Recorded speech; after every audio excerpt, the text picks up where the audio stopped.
Kenyan government orders the deportation of 4 Chinese nationals for assaulting a Kenyan worker. 4 Chinese nationals who are accused of assaulting a Kenyan employee at a Chinese restaurant in Nairobi are pictured in court, waiting to be deported.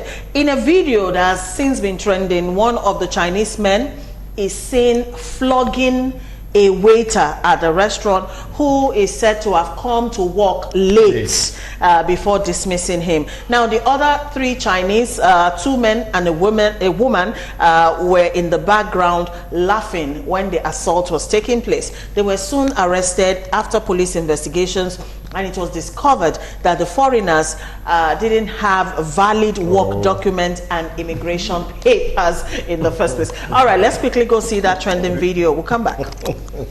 They put them.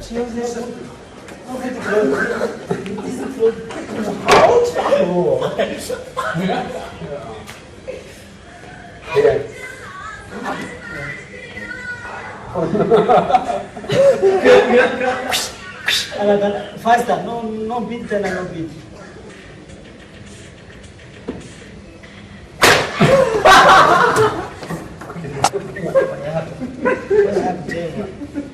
Look up for.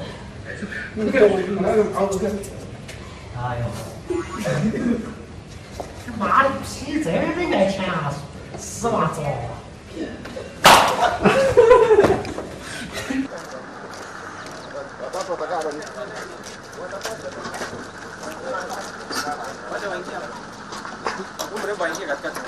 Fungua, Pan.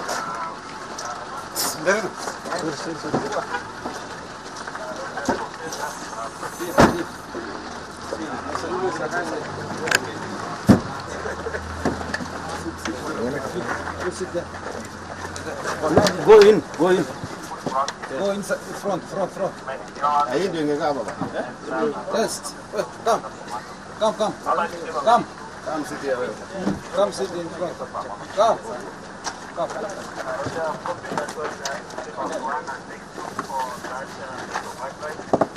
Here.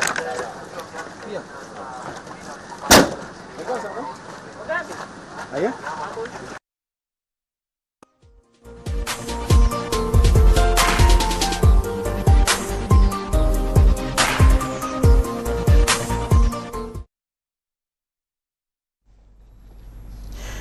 All right, 0802-836-8971, 0703-570-9407 are still the numbers, and they're open for SMS only. All right, gentlemen, yes, that's what took place in Kenya. Patience, I'm happy that what the giant of Africa cannot do, other small African countries are beginning to lead the way. I remember in 2018, if I'm not wrong, sometime in October or so, the NLC, suppose, because I don't believe we have one, said they were picketing some companies in Ogun State for the maltreatment of Nigerians. What came out of it? We know, I for one know quite a number of companies owned by Indians, Chinese in Nigeria that employ labor, but they're not part of the union. Their workers cannot join any union, because if you join, you get sacked. And I know that a lot of Nigerian private companies are maltreating their workers. A lot.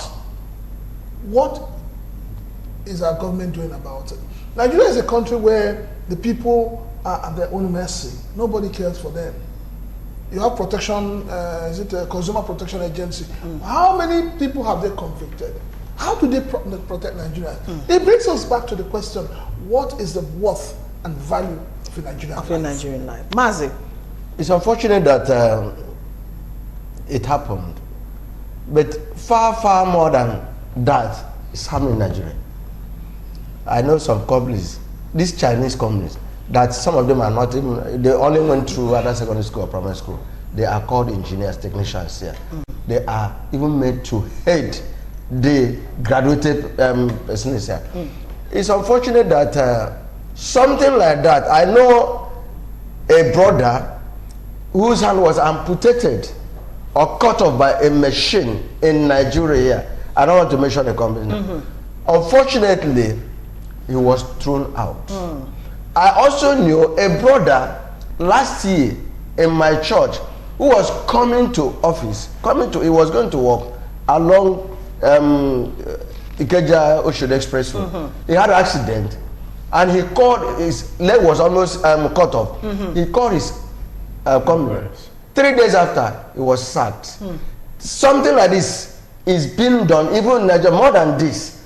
Can you imagine an African, a Chinese man flogging an African on African soil? It's unfortunate. Federal government, you have seen it.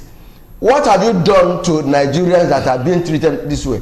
Look at how they are being converted, in a very bad, like Molu or whatever, to the offices.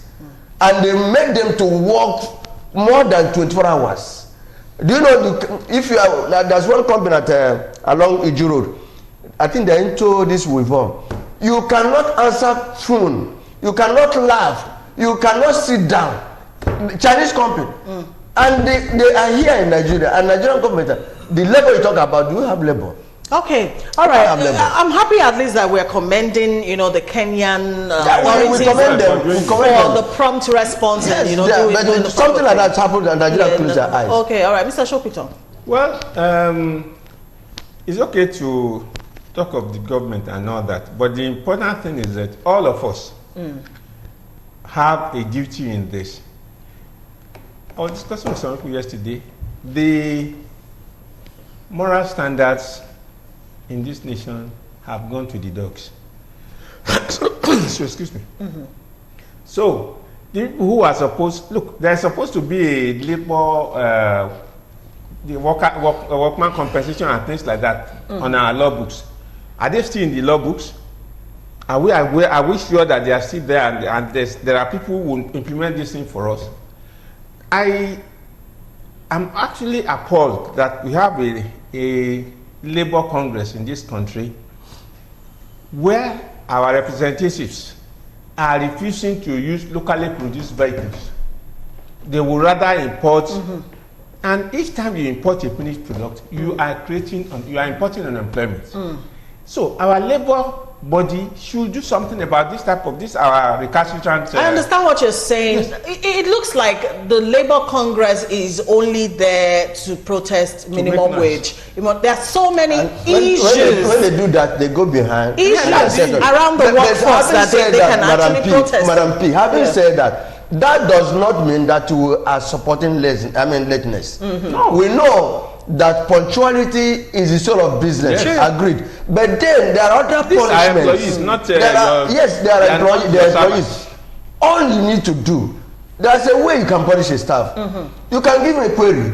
You can deduct his salary. You can even give place on suspicion. So many things. Must you flog him without physical assault?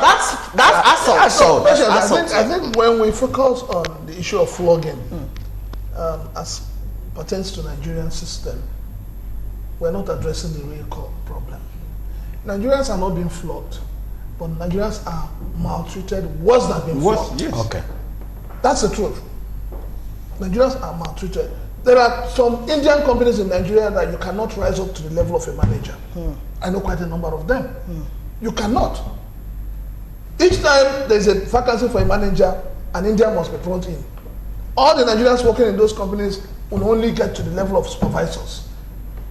Unfortunately, the Labour Congress we have today has been bastardized. It's all about themselves. What do you need for me?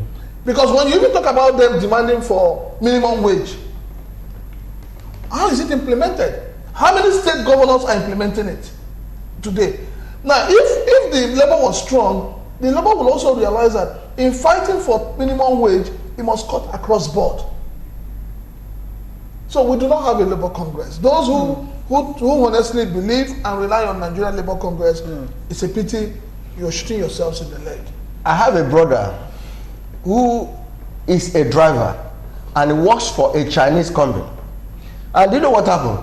I don't know what happened. It was being overused. And he said, no, our agreement is so from so time to so time.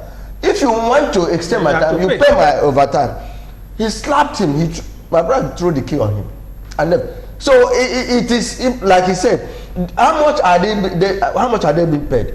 Do you know that it's different Nigerian people, personnel, that negotiate poor salaries that we pay to this worker? For fellow Nigerians. It's also unfortunate. It's unfortunate. I mean, the era of slave trade might have actually passed, but there's still slavery. We all know that. And the worst kind of slavery is slavery of the mind, you know, where you yourself are enslaving yourself. When you accept some kind of derogatory things done to you, for instance, like what we just saw, you are a slave in your mind.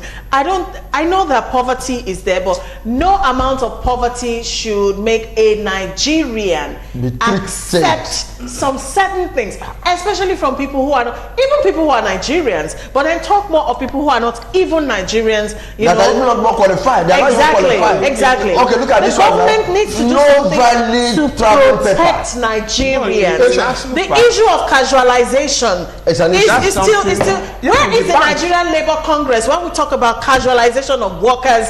You need to. I take the Guinness Road to Ikeja often, you know, when I'm coming to work and all that. A lot of times you see a lot of these young men and women, you know, at the gates there. How much are they being paid? How much are they being paid? Who is checking to make sure that no matter what, even if they're paid peanuts, to make sure that their rights are not being trampled upon? Who is checking? Patience. You're going too far. Let me ask a question. We all know that there are too many security companies in Nigeria today. Do you know how much they pay their guards? Exploitation. They collect so much from the companies that have retained them. Yeah, but then they pay peanuts. No, and they don't pay them on time. The problem is that our leaders, I will say this to them, our leaders are greedy, selfish, and wicked. It's all about them, not about the people. And until we face that reality that sovereignty belongs to the people, nothing will move forward. All right, let's look at my own concern about that. Quickly, sir. Is this that look, we have these unions. So when you talk about, we don't have leaders anyway, we only have rulers. But the labor body has a responsibility to every worker. So the issue of casualization, even banks engage casual workers. I think it's more pronounced in banks. So we don't need to mention the names. And then they be declaring. A lot of the people you see working in banks are not actual staff. You see them in uniform. Yeah, no, the tragedy really is that some companies take this thing as a contract. So they get paid per worker. What they pay per worker, I mean what they pay the worker eventually is just a pittance. It's just a small percentage of what they collect for each worker. So these are too many issues. Are you saying about that? What about your senators? How much do they go home? To pay minimum wage is a problem. So charity begins at home. It's selfishness, wickedness, and self-centeredness. When we are willing to liberate ourselves from them, we will all rise up to get to that state. Not a show type of revolution.